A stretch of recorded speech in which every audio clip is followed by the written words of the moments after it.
This is how you paint a color chart. You can use it for either acrylic or oil.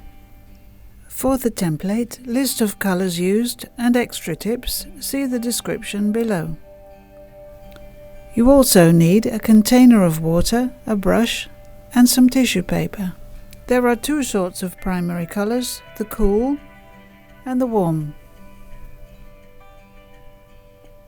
Start with lemon yellow. Think of the color of a lemon. This is a cool color. The next color is cadmium yellow.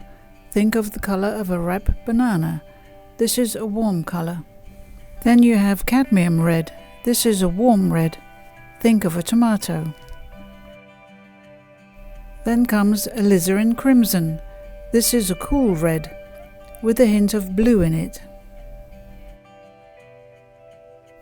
Then you have Ultramarine Blue, which is a warm blue.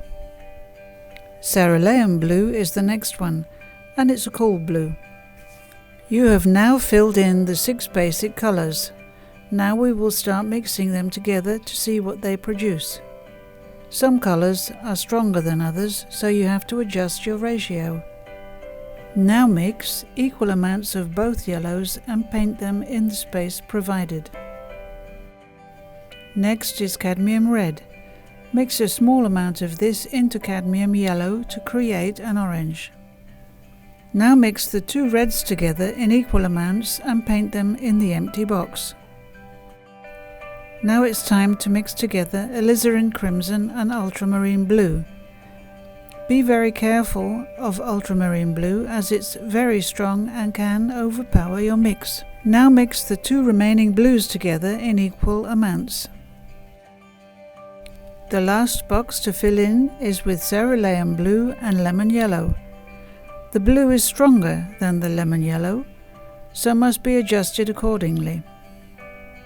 In part 2 of how to paint a color chart with 6 colors, we will show you how to mix the 3 warm primary colors together.